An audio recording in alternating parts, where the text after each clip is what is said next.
We finally here, bro. This legendary. Yeah, We it's finally legendary stuff. here, bro.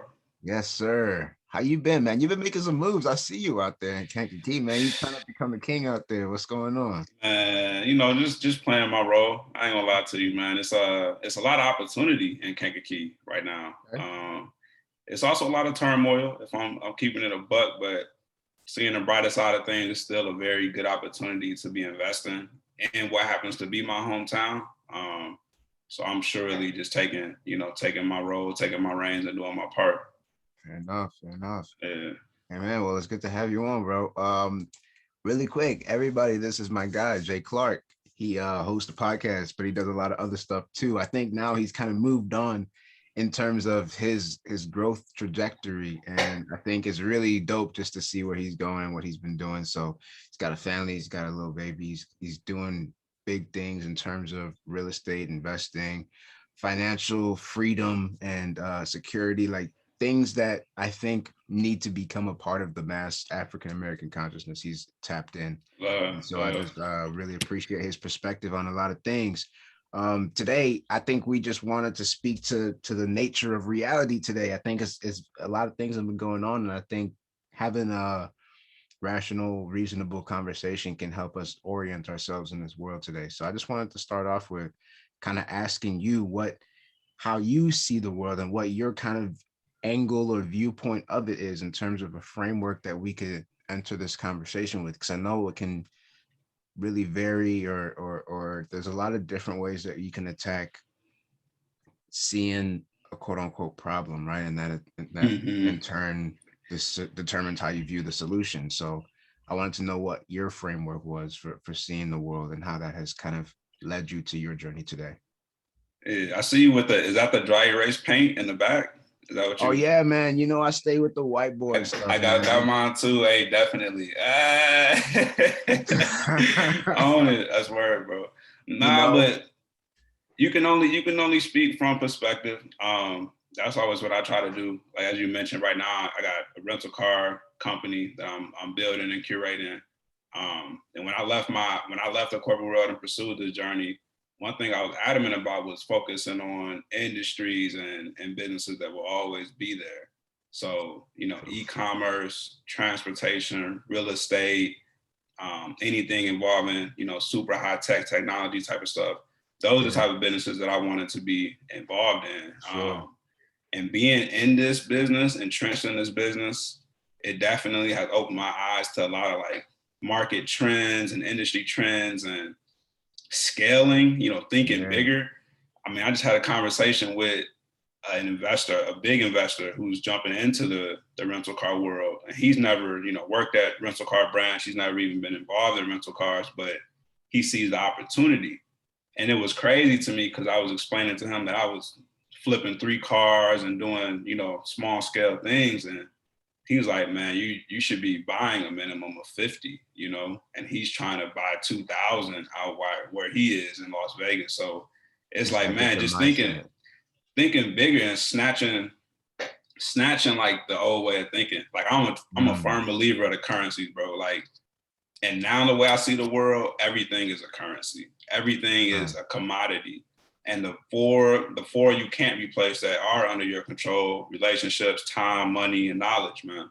Those are the Yeah, four most important relationships, resources, time, currencies: money, knowledge. time, money, relationships, and knowledge, bro. Yeah, After that, you get man. into dollars and Bitcoin and gold and houses. Man, matter of After fact, that, you know what I mean? let's get But into that's it a how I little see bit it. because you hitting a lot of Yeah. stuff right now. I feel like it's really like the way that you frame that too is really cool because I think that we have a very multi-layered reality and everything is kind of coming together, right? So you're talking about the way we see money, the way we see time, the way we see relationships, all of these things. You even tied in the future of travel and mobility and all these different emerging trends. Mm. I want to also know, okay, how do we, because it seems like it's like is what do they call it, overload information, or like where we just have that Oh hell yeah. epidemic of almost too much information. Like what do we do now to parse through that to get to understanding, right? And so what are some of your, I guess, directives in terms of the way that this future is moving. So I really am a big firm believer that technology is, and technology has always existed. It's just that it's becoming more sophisticated. In my opinion, Mhm. technology is anything that allows a human being to do something better. And it's usually a tool.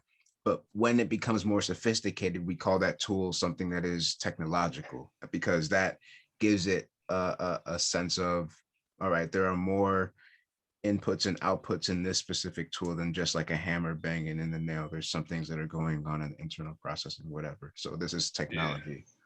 I yeah. don't even remember who said it, but somebody says any good technology should be indistinguishable from magic. And I think it's Hmm. funny to think of it that way. Interesting.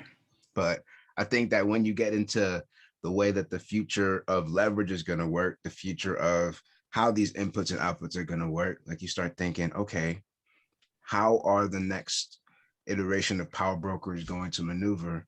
Because in the past, where you had the tribal things and you had the nation states, now we got the tech bros running society. Like, how is that going to move Mhm. forward, and how are you going to set yourself up?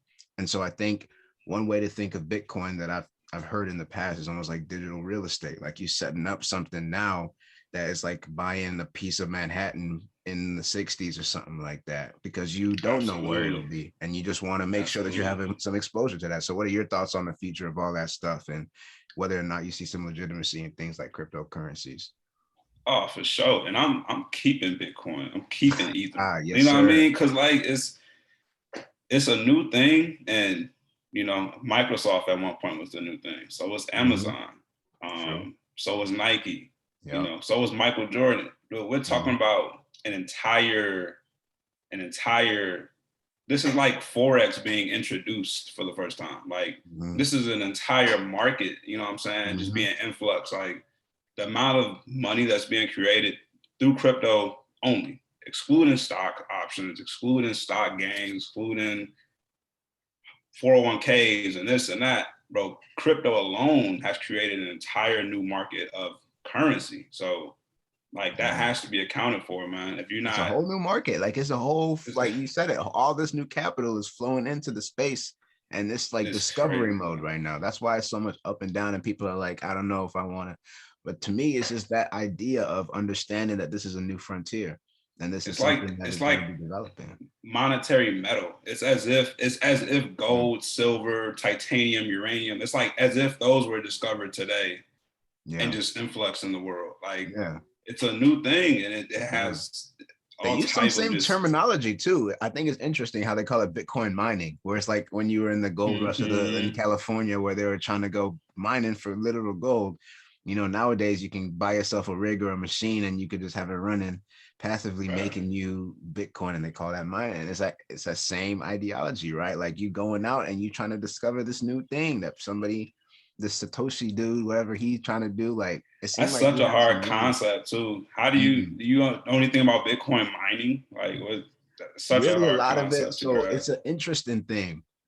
It all deals with the creation of value, because the theory is you can't just create something out of nothing. There has to be work being done. And so, in order to Mm. make sure these transactions are actually happening and being stamped in the blockchain in the way that it's supposed to, you have a bunch of computers that are competing, and there is one string of numbers that they're all competing to guess. And so that's like all these algorithms, and that's That's where some crypto. whole. Bro, this is where crypto comes from. Look, so crypto comes from that word Sheesh. cryptography, which comes from this Greek word that means to decode, to hide. And so Mhm. essentially everything is built on this thing of, we are going to allow these computers to decode it. And so essentially you have a bunch of Bitcoin miners now that compete to solve these complex algorithms. And the one that solves it gets a chunk of this fee that is done for every single transaction. And so when you become more proficient and you start making a decent amount by just verifying transactions for the network. So that's what a Bitcoin Mm. miner does. And they have different types of mining now where you can even have it passively done with like a little computer that doesn't even do anything else. But they're trying to outlaw that because they said it gives people special privileges and stuff. But people always get Yeah. around that. But it's just an interesting world right now, man. It's very, very Hell different. yeah. I mean, Very, very different. Even Kiyosaki's on the crypto wave. Like, I never would have thought I would see old school like financial thumpers See, be on the crypto wave. Mark If Cuban is on there Buffett, too. Cuban for sure. If dudes like Warren Buffett and Mm. stuff like that start coming around, and if You know it's over with. Powell is starting to mention, the Federal Reserve is starting to mention, like they're all but in it at this point. Out The here in Federal good old Reserve is UK, all but in they've it. got it already done. They've already done it, yo. Ooh, You see they're my printing. they're starting to do the CBDCs, the central bank whatever digital currencies. They got it Digital, going right now with the Central Bank of UK. So it's coming, man. It's you coming. know, that is what makes crypto crypto, is the separation from state, the separation from Fed, from banks. If these people start printing digital currencies, the people are going to have to make a choice at the end of the day, because we still hold the value. We still call to play. Yep. Like at the end of the day, we still call to play as far as what we say is valuable. So the people will have to make a choice. Yeah. Now, will the masses make a choice against the agenda? More than likely not. You know that. More than likely not. So that's going to make things very interesting. Bitcoin isn't going to lose any value. I don't think, that's my prediction. I don't say that firmly, but we never know anything, but at the end of the day, you kind of said it. It's almost like battle lines are being drawn in a way with Bitcoin. And I noticed this earlier. I was looking up financial warfare. It really is financial and ideological in some ways, political in some ways. Like that's part of the reason why China is almost pulling out completely on it, and it caused that big price drop, is because Bitcoin is about, at its core, freedom and not having to be beholden to any one government. And that's big. And that's part of why there's actually a positive correlation between Bitcoin ownership and libertarianism in terms of your political ideology that you've self-ascribed. And they say that's because that's the reason. Like if you go back to the origins of cryptocurrencies, it comes from this group called the cypherpunks. And their whole thing was, oh, we want to just, we want to be anarchist and we want to turn over everything, the big overthrow government, anonymous. That's where all that kind of ideology of hacking stuff, like, you know what I'm saying? Like that's where it came from. And so it doesn't necessarily make everybody turn into that, but it permeates in subtle ways. And you have people being like, you know, maybe I should take more control over my data, or look, maybe I should be able to be private when I do these things, right? And maybe I should have my own money that isn't controlled by Wells Fargo or some rich guy in some executive board somewhere who doesn't care about my family. And it's true. It's true. You know? It's true. Man. So I feel like at the end of the day, that's kind of how the world is beginning to evolve. And another thing I thought of too is when it becomes that decentralized networks are more efficient than centralized ones, that's when the ball will really start rolling. Because a lot of how information flows is through these networks. And right now you have big institutions, right? Like you have universities, you have banks, you have big conglomerates that hoard all the information and then they disperse it to everybody. And they say, this is how we should best disperse this. But when you have networks that are decentralized, now you have a bunch of people who are pretty much giving different inputs and outputs on the same system. When that becomes able to run and self-sustain, then the need for things like banks becomes, or the need for things like institutions, like they already have Google saying like, yo, we can give y'all all these certifications on digital marketing, PR, all this other stuff for $2,000, stamped by Google. We have it run through some of these top universities we have partnerships with. Yo, these universities better catch up because they're going to become obsolete if they don't start offering better value, right? So this is how it's going to start cascading, and you have all this disruption and all this other stuff. I guess I don't want to, I know you're a busy man, and I want to get your thoughts on a few more things before I let you go, but really with the way that the world is going with all this stuff with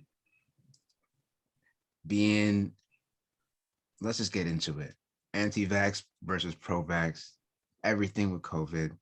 Is it something that we can overcome in terms of if we have the right financial systems in place, we will still be able to self-sustain? Because they're already saying like government is going to impose itself, especially in New York City. They're saying, yo, if you're a business, can't take anybody who hasn't been vaccinated. Like they're trying to become authoritarian in that manner.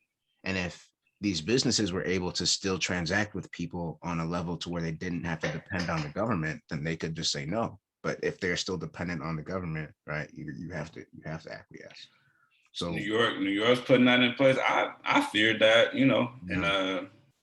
I think we had this conversation before. That's one of the reasons I skipped out on my gig, because Mm. I felt it would be inevitable that it would come to a point where you would have to get a vaccine in order to come to work. Because I work So for a private Cuomo is company, pushing right now, and they're still trying to man, they're still trying to get him out of there. and it's just like I was willing to take that risk because I didn't want to be forced to. I didn't want to be forced to. Okay, I need my next paycheck. Yeah. I didn't want to be forced to do that. I was willing to take that risk because I'm young enough and, you know, have that risk tolerance that I can do that. But if it come down to that, bro, it's gonna be a lot of. It's a tough choice that a lot of people gonna have I'm to make. be I'm being some black farms.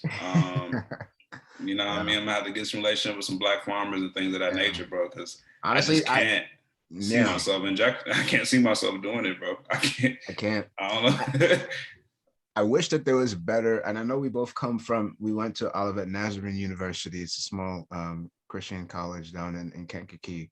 And I wish that there was a more vocal Black segment of the church that wasn't just like about um the ornate opulence. And I understand like that tradition of being extremely in tune with that spirit realm. Like we're very, very we feel a lot as a people. And I think that in a lot, that's what you get with quote unquote Black churches.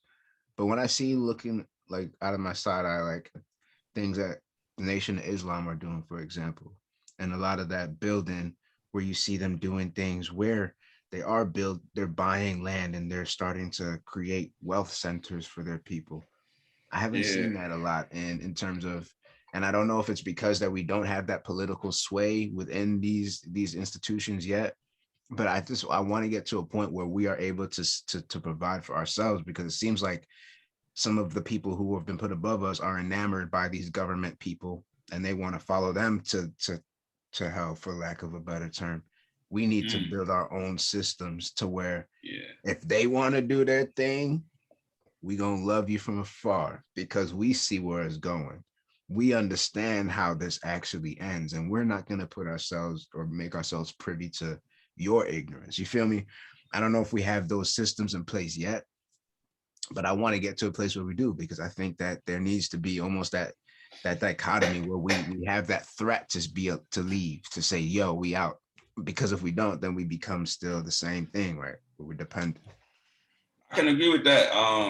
The Black church is not connected. You know, from a local level to a county level to a state level, the Black church isn't really connected. You know, it'll be in a community of 30,000 Black folks, it'll be 10, 15, 20 churches, you know? Don't make sense. And they all have a congregation of 10, 20 people, 10, 20, 30 people on the Wow. regular. Big churches, you know, why Yeah. not just build one nice church and then use that as the resource for the whole community? But you know, I definitely agree with that. It's disappointing coming from a Christian background that the times are different now, you know, times are different. So we can't necessarily rely on the status quo. We can't necessarily rely on the same rhetoric that got us here. Yeah. Um, it is time to make certain changes. And I see a lot of positivity coming out of the Nation of Islam. I always have Mhm. as a young Black man. I've never seen anything bad come out of the Nation of Islam. You know what I'm Wow. saying, from a man to man perspective. But I do hope that continues. My dream was always that the nation and the Black church would somehow connect. I don't know how that would look, but Some sort of union, I think, has to be in order. If we all under the banner of true following the God, the Father, the Creator, we if we can somehow come to some it's all that agreement. matters. Yeah, because at the end of the day, we are still a people that have been collectively stamped on by the status quo. And if we don't at least come to some agreement, then we're going to continue to be, it's that divide and conquer that they continue to get us with. And at the end of the day, it's up to us to overlook some of our differences in order to come together. It's crazy. I just saw Riza Islam, who's like a crazy social, not crazy, but he's definitely on the other end of conspiracy, where he's all on social media about this stuff. He just had a conversation with Alex Jones, who's like this super, like the evangelical type white guy who's been saying all type of crazy stuff for his, and they came together and had one of the dopest conversations I think I've seen in a minute. And I'm just white, like, I'm like, this is interesting because these two people both have I been, gotta write that down. Check that out. keep it, man, because it's two people that have been deplatformed and have been silenced, and they are both from different segments. And the middle will tell you that this guy is anti-Semite, and they'll tell you this guy, Alex Jones is racist, Riza Islam is anti-Semite, this guy's that, this guy's, and they'll tell you everything to discredit them because they're opposite ends of the spectrum. So they should hate each other. And the fact that they came together and had a talk, that I thought was really powerful and could be a catalyst or something. Maybe, who knows? It just happened last night, so we'll see if people start. If it's not one of those things that can really go viral because they can't put it on YouTube, they can't put it on Twitter. They have like their own servers. Like this guy has his own.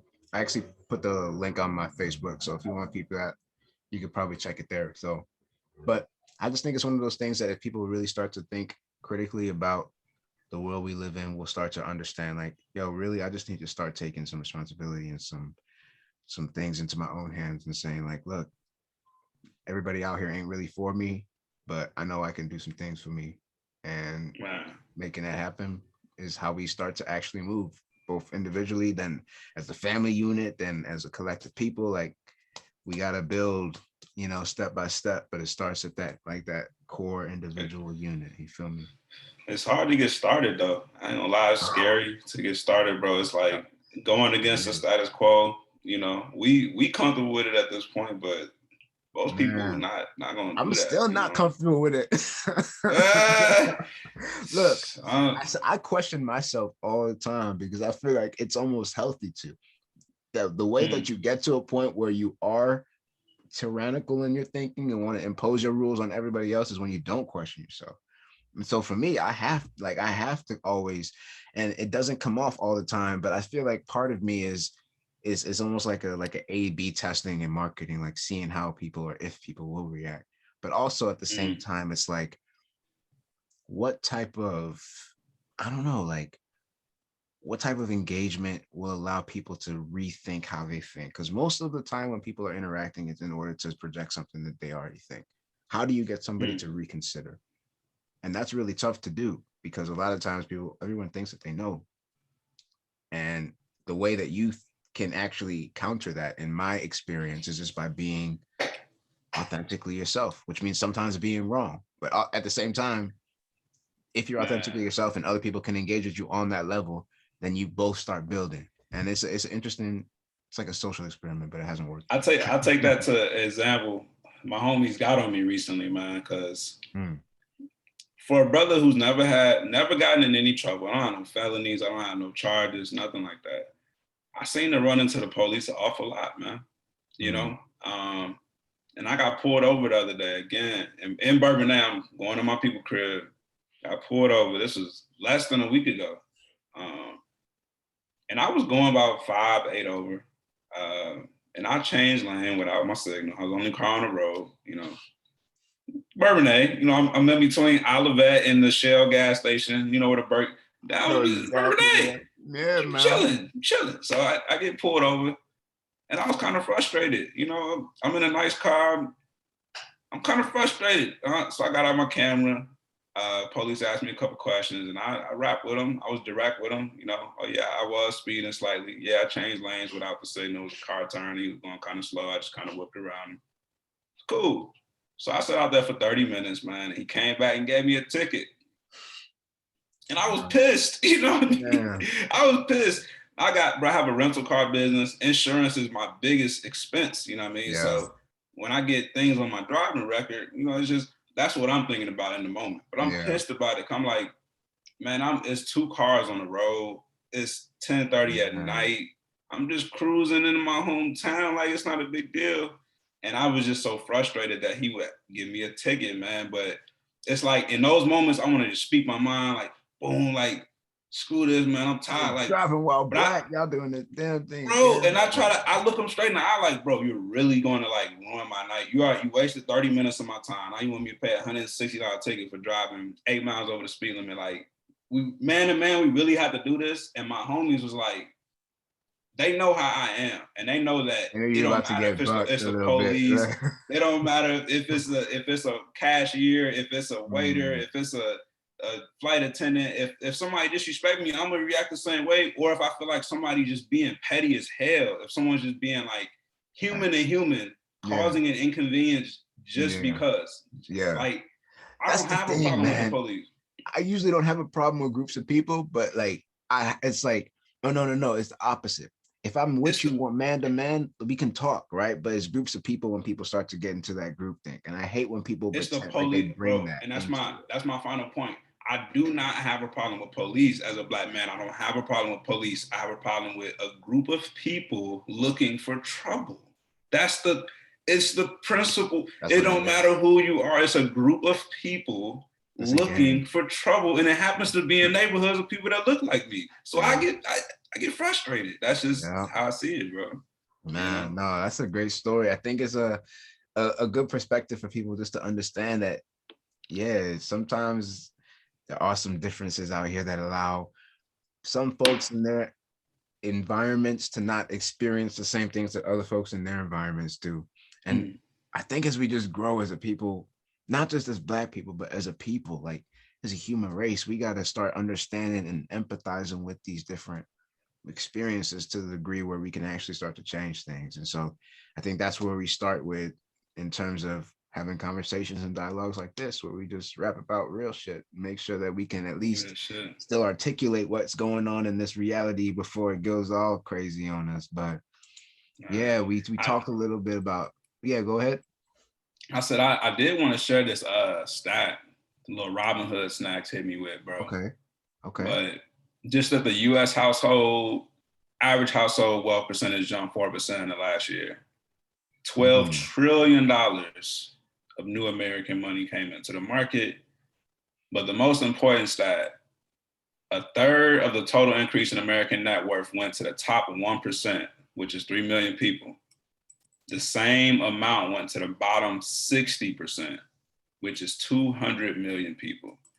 So the same amount of cheddar bob that went to the top 1% of 3 million people went to the bottom of 200 million people. And that's just, it's crazy, man. It's getting more and more and more and more divided. It's becoming even crazier now. I saw, and I wanted to bring this up too. There was I was trying to find this infographic, but it was showing just the way that the money flows have been kind of going as of 2000, and some of the winners and the losers in terms of the world. And it just pretty much, I can't find it, but it looks like a map of the transatlantic slave trade, where it's like just a bunch of arrows coming out of Africa to these European nations, just wealth being exported. And maybe because it's not literal human beings, we don't think of it as that today. But when Ye said stuff about we are still in some sort of slavery, he wasn't lying. Like, we are still underneath this grand canopy of global networks that are trying to, I mean, you think of the brain drain, right? So all the people who have anything to live for, they're leaving that country, or they're leaving that continent to go study elsewhere. You think of the minerals and the resources that are being exported by these oil and diamond companies that don't have anything. You think of South Africa is the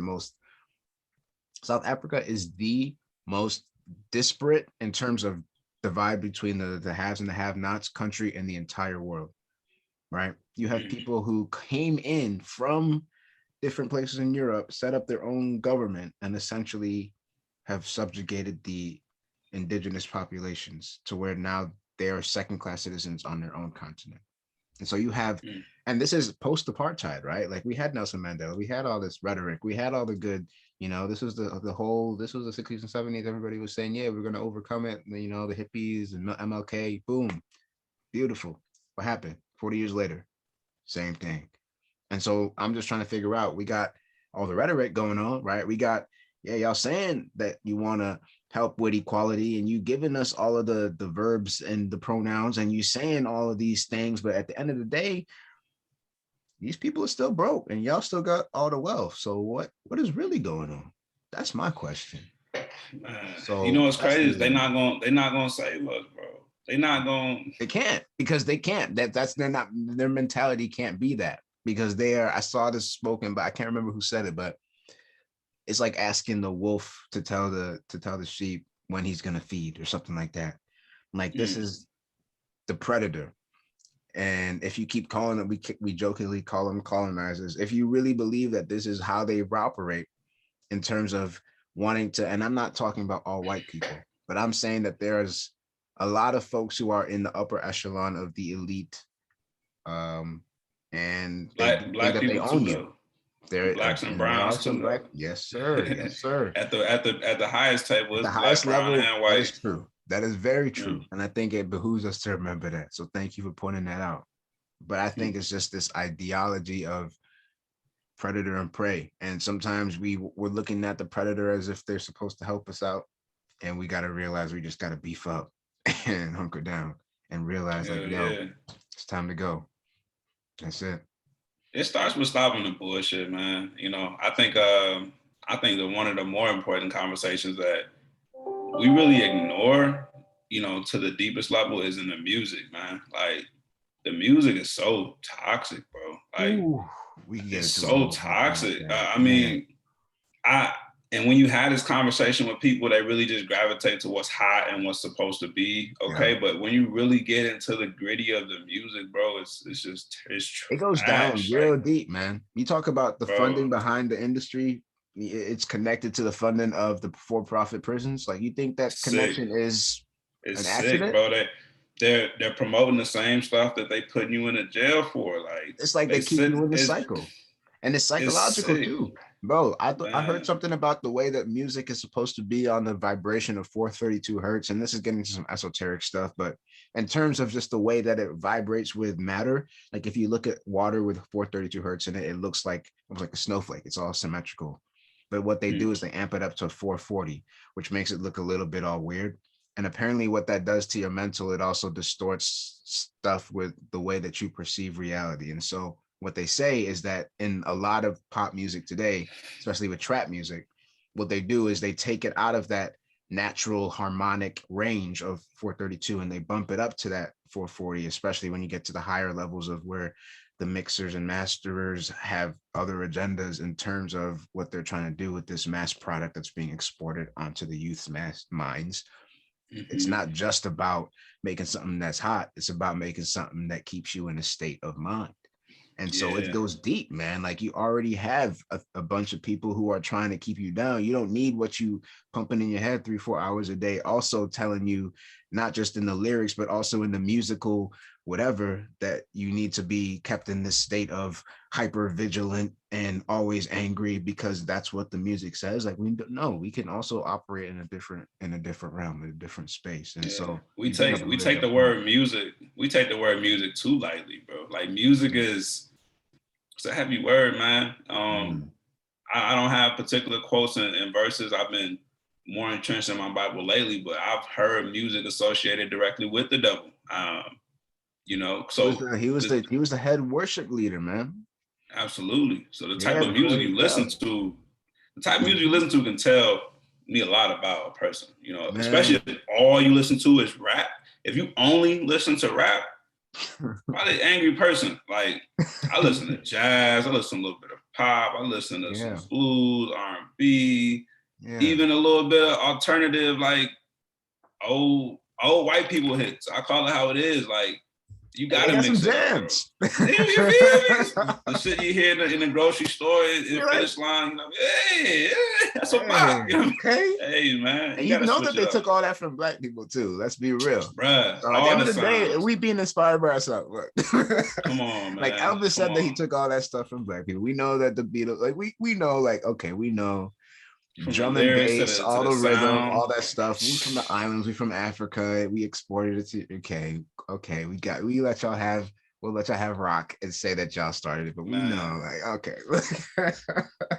You already know You know, the music crazy though, bro. it's a beautiful thing. It's a powerful thing, and I think that's you make a really good point. It could be good or bad depending on how you use it. It really Yeah. can be. Shout out Ye. I think he's doing some of the most positive night and day stuff in Yeah. music that I've seen. And while I wasn't even upset about Donda. I ain't gonna lie.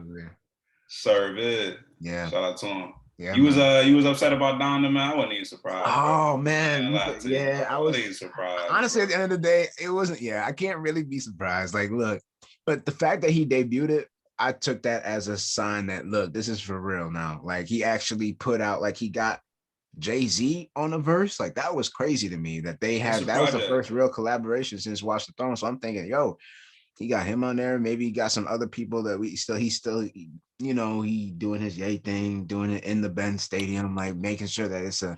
But at the end of the day, I think this is one of those things in creative processing that, and also too, he made a statement about how I used to work for the devil, but now I'm working for Jesus, and I think that that was such a powerful statement, and it went over a lot of people's heads because the entire music industry is under the thumb of Satan in some way, shape, or form. And we Absolutely. kind of we Unless gloss over it, or we make fun of it, or we don't directly address it most of the time because it's uncomfortable. But a lot of our favorite artists that we hear on the radio are are not pushing free. the agenda. Are pushing They the are not agenda. free people. They are under the Mm, thumb of something that tells them that what they got to say. Right? They're a public facing front. We'll say that. mm. And And they're so I not think even it's happy. They're not even happy exactly a about lot it. of them aren't That's even why they own happy. the drugs. That's why they own the drugs, That's doing why them they all leaned themselves. out. That's why they all You know what I right. mean? And so when you have somebody who is powerful in himself enough, and I think a lot of that power came from his mother. And I think that is why he said this isn't the album of the year. This is an album of the life in terms of him, because I think Mm, that he feels this is the culmination of why he is who he is because of his mother, who was able to pour in that ultra confidence, knowing that, yeah, my boy Kanye, there was an excerpt on the song or interlude somewhere on the album when it was being played live, and I thought it was beautiful, where she was like, and I am my son's mother. When they were like asking her like what she would say, she's like, I'm gonna speak my mind. I am my son's mm. mother. And I'm like, that's Donda, baby. And I'm like, yo, this is That's gonna be an dope. amazing album. So I think that he's really changing the narrative of what it even means to be a creative. Like, it doesn't mean to sell out so you can make money. It means to do something for a bigger cause that will unite people and make things the way they should be. And Man. I think that's a great place to kind of cap this conversation on, just terms of that positivity. I think we do need to bring a lot of that back into the fold in terms of how we interact with each other. And I think that it's just beautiful having conversations with you in terms of figuring out how we parse those new lands. But anything else that you wanted to speak to, or any other closing thoughts from you, my brother? Oh man, remember back in the day you could go online and find the album, like the little zip, like Oh yeah, Kanye don't. yeah, That's a man. wrap. Oh, you what can't was you that, can't like get like that the back, bro. LimeWire days and stuff? Yeah, bro, you Yeah, go find man. the albums and whatnot. I Yeah, miss it, those days man. are over, man. The streamers are here.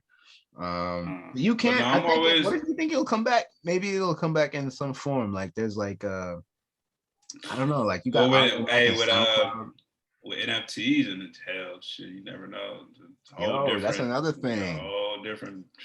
We Who might have to make knows, a whole podcast series, bro, because there's too many things to talk about, bro? homie. It's Honestly, it's between crazy. NFTs crypto, is something that I think NFTs might be a is big, big shift in consciousness and in awareness and just the way we think of value in terms of everything. Like, NFTs can change a lot, but we another still in new like the market, top of the first inning. Yeah. and they're working hand in hand with crypto. So Yeah. Yeah. So they're gonna be it's gonna be that's money creation going crazy, gonna bro. be a big wave, and some people are gonna be surprised, and some people are gonna be saying like, "Yo, I mean, We've look, been we're saying it. This is the way it goes. This is the real way to it you, goes." man. All right, Much my love man. though, man. This is Jay Clark. I want to Yeah, encourage you, bro. Just keep your head up, stay in there, keep man. going. I'm always encouraging the doers. The motivators get tired, bro. We get tired too. Man. So make sure you tapping into your inner core. Feeding your own Yeah. energy, protecting your mental health. Cause man, the world gonna be there. It's always gonna be somebody that needs saving, but you can't save nobody if you don't save yourself. You know what I mean? So Man, that's love. that's the word to it. That's real. That's real. Uh, That's love, bro. I appreciate you. Where can people find you online? Real quick. Yo, at J Clark Real, REEL, Instagram, Twitter, hell, even on TikTok, I like a couple of videos on Okay. there. Yeah. J Clark Real, yeah. So check me out there, man. All right. Check him out, people. You already know where to find me. We'll come back in another episode in the future, hopefully in the near future. Much love to you. Word to You've been it. listening to the Free Thought Project. Peace. All right, man. That was dope.